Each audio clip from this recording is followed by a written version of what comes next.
So, you're ambitious, you want to achieve all your goals and your big dreams, but the problem is you have no energy and you feel lazy. But the truth is, you're not lazy, you're just stuck. Hi, my name's Han. This was me in 2021. At the time, I was studying at Columbia University. I took 7 classes, got straight A's, worked a part-time internship, grew my social media, and ran a student organization. Some people assume that I'm just always super productive and naturally energetic all the time. Little did they know, growing up, I always felt like I'm so lazy and had a weird relationship with productivity. There are actually 2 versions of me. The first version of Han, she loves to make big plans, especially at the beginning of each year. But when it's time to actually do the damn thing, I just felt this massive resistance, like the whole universe is trying to stop me. My friend procrastination shows up, so I decide to put it off for tomorrow while lying on the couch scrolling on my phone. But tomorrow never comes, so I get really frustrated and ashamed of why am I being so lazy? Why can't I just do the thing that I need to do? Eventually, I stay stuck long enough that I can't tolerate anymore. On a random day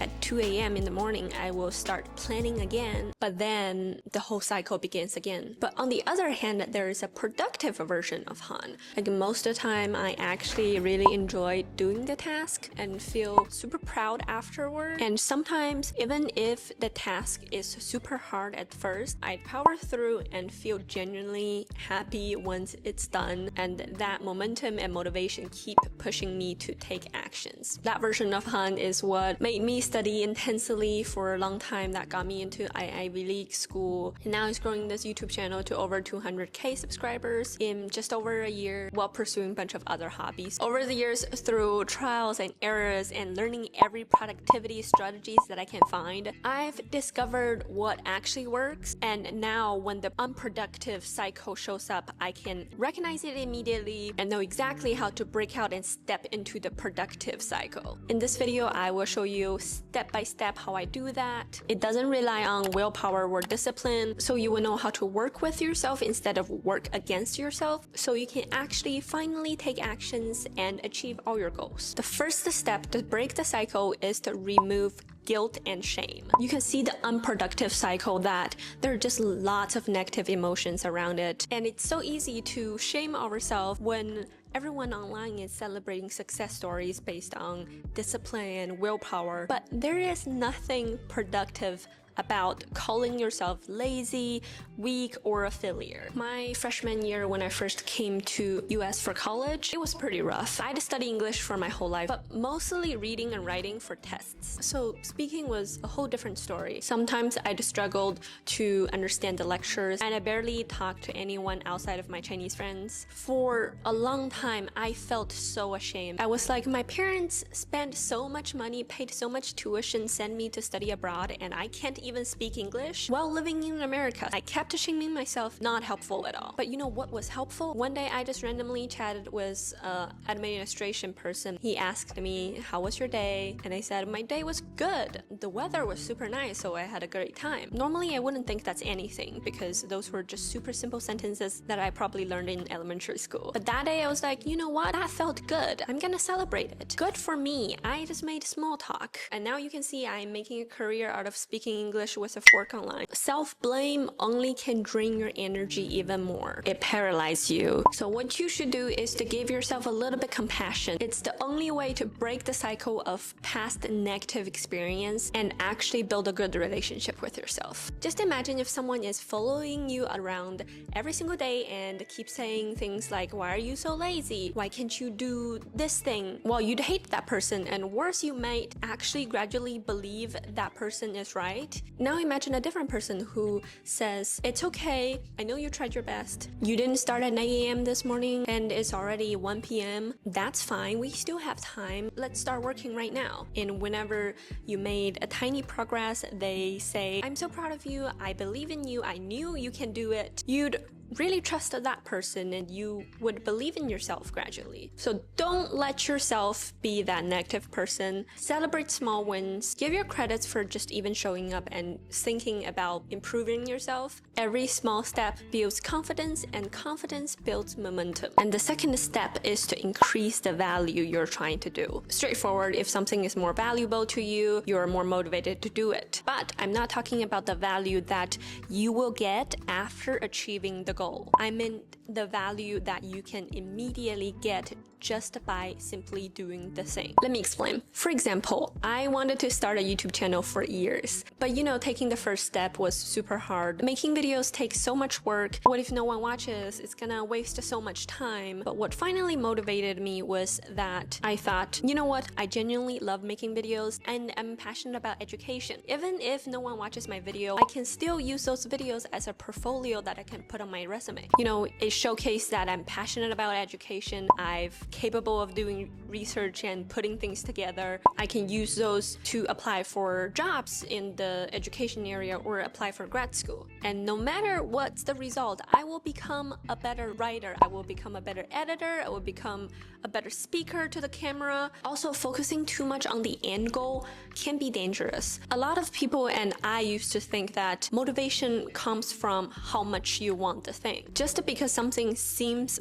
valuable on paper doesn't mean it truly matters to you. A lot of goals come from comparison, fear, or social pressure, not genuine passion. And second, sometimes it does work when you just super want something, so you are super motivated to take actions. But a lot of that is only because people can't stand who they are right now. For example, somebody who finally start going to the gym because they want your dream body and they hate how they look right now. And I have to admit that this helped me achieve a lot of goals in my life in the past. But that mindset is actually pretty toxic and it cannot be sustainable. Eventually, I'd fall back to the negative cycle because this motivation, it's built on you hate yourself. But self-improvement shouldn't come from hate. It really should come from a form of self-love. We want to be better because we care about ourselves. And no, I'm not just saying about the cliche that, oh, don't focus on the goal too much. You need to enjoy the process. I'm talking about you will get actual value by simply doing the thing. For example, you want to go work out instead of focus on, I want my dream body. That's a really far away goal. You probably need to consistently showing up for 3 months at least to see a little bit progress. But as long as you go for a run, you will immediately get the joy and dopamine, and it's immediately good for your body. Say writing an essay instead of focusing on what's the grade that I'm going to get. Think about that you will be doing research on the topic that you're interested in, and you can talk about that over dinner. You're gonna have a fun conversation. You will become a better writer immediately. So next time when you don't feel motivated, ask yourself, why do you even want this goal in the first place? Is it genuinely something that matters to you, or is it coming from comparison, fear, or social pressure? If this is something you genuinely want, what is the value that you will immediately get? Or probably if this is something you can do it with other people, it will build meaningful connections, or simply guaranteed it will improve your skills. And the next step, sometimes as humans, it's just impossible to only rely on willpowers. There's this famous story to perfectly explain why. Like in the Odyssey, the hero Odysseus knows he will sail past deadly sirens, mermaids whose songs lure sailors to their deaths. And he knows he won't be able to resist at the moment, so he made his crews to tie him up in advance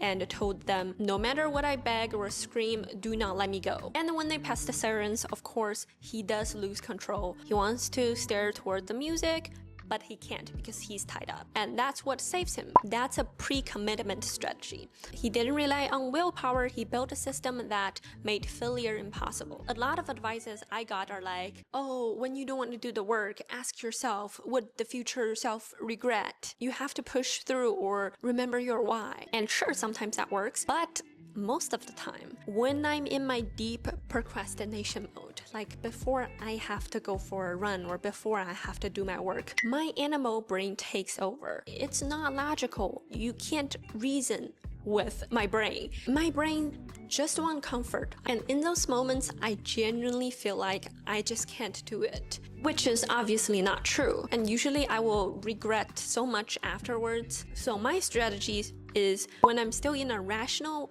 calm headspace, when I remembered why I want to achieve those goals, why I want to do those things, this rational version of me can build systems to protect from the future animal brain shows up. For example, sometimes I ask my boyfriend to drop me at a coffee shop and ask him to pick me up at the end of the day because that's when he is available. So I have to work at the coffee shop the whole day. If I want to go home, I don't have a car, I can't walk home because it's so far away. And lots of time after I worked for an hour, I feel tired, my brain start craving for lying on the couch or watch Netflix. If I have the option, I will immediately choose to go lie on the couch, but I can't because I'm not home. So I end up doing more work than I thought I would. Another example is for working out. ClassPass has been a game changer for me. This is not sponsored, I genuinely just love ClassPass. It's an app that can book workout class in advance. So what I usually would do is I would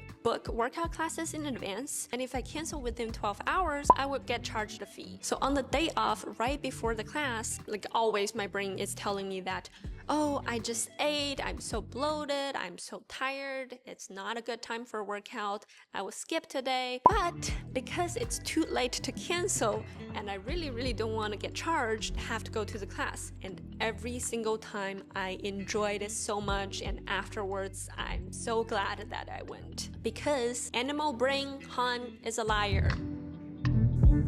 I really like going to coffee shops or public libraries instead of just staying at home to study. Not only I get change of mood, a better environment, and it's just more fun, if you can get to hang out with your friends, or use the pre-commitment strategy I talked about, that I won't let myself physically leave until I finish my work. But there is a problem. Using public Wi-Fi can be dangerous. It can put your devices at risk of identity theft or fraudulent purchases, and that's scary. That's why it's important to use a VPN. And I'm excited to say that today's video is very kindly sponsored by Surfshark VPN. Surfshark adds a strong layer of security while you're online and protect your data. So public Wi-Fi is no longer a threat, especially if you're a comfort goer like me. With a VPN, it allows you to switch your virtual location. So if your favorite show or website is not available in your country, you can just change your location with a click. I can access a show in the US, then I can use Surfshark to switch to Canada. Then boom, it's available for me now. With fast and reliable servers around the world, streaming is smooth and lag-free. Surfshark also supports unlimited devices, so you can stream or switch devices without any limit. Plus, with Surfshark antivirus, your devices stay protected from viruses, malware, or even tracking by ad companies and bots. The best part is there's no risk of trying it out. Surfshark offers a 30-day money-free guarantee. Also, if you use my link surfshark.com/jungle or use my code jungle at checkout, you will get a 4 extra months free of Surfshark VPN. So definitely go try it out. Thank you, Surfshark.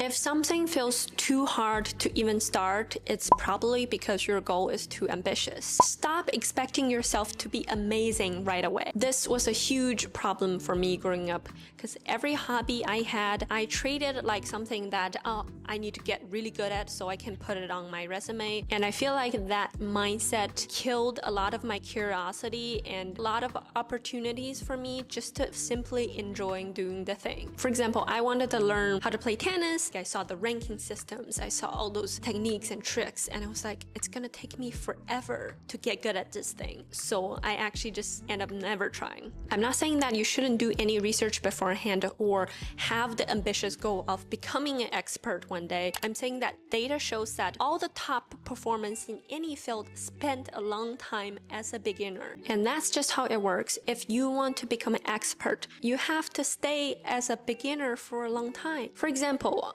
our math curriculum designed that you learn math super fast. They kind of immediately expect you to from beginner to intermediate to an expert. And I feel like that's why lots of people really hate math, because they don't have enough time to play with it and enjoy it as a beginner. And that's why there are lots of people think math is scary and they hate it so much. So what you need to do is to just start first, and then you can optimize it, and then you can do more research. For example, I wanted to learn Korean for years, but it just always felt like a huge commitment, learning a whole new language. So I never started. But one day I was like, you know what? I just downloaded Duolingo and I literally just start 5 minutes a day. And now I have a 60-day streak on Duolingo. I have consistently studied Korean for 60 days. And for sure, I can learn it faster by taking classes or buying courses, books. But that's what stopped me from starting to learn Korean in the first place. But now I already learned a lot just by doing like a 5 minutes lessons every single day. If something sounds too overwhelmed, break it into small things. Start something that you just feel like it's so easy that I can just do it immediately. Give yourself the permission to just start. So in summary, I want to give a quick example. Let's say your goal is to getting up at 6 a.m. every single day to do extra 2 hours of work. But the next morning you wake up and you're like, holy crap, it's already 9 a.m. I totally failed today. Remember what we said? No shame. When you have those thoughts, stop yourself and think that the fact that I even set a goal to get up at 6 a.m. means that I'm trying to grow, I'm trying to build a better habit, which is awesome. Today, it's still going to be a great day. Let's figure out how to actually make it happen tomorrow.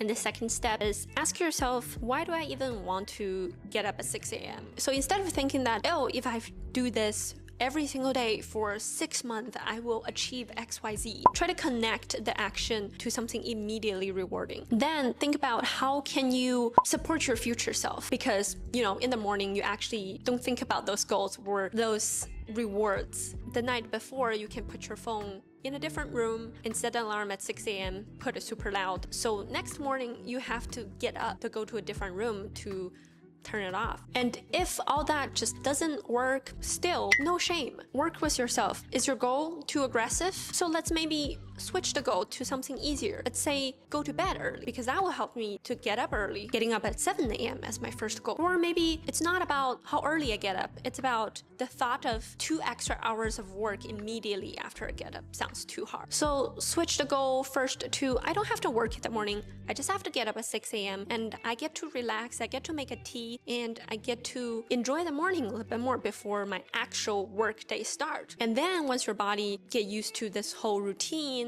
you can adding into more work hours. Progress over perfection. Be kinder to yourself. So I hope this video is helpful. Also go check out Surfshark VPN. If you enjoyed this video, please like and subscribe. I hope you have a wonderful day. Thank you so much for watching. I will see you next time.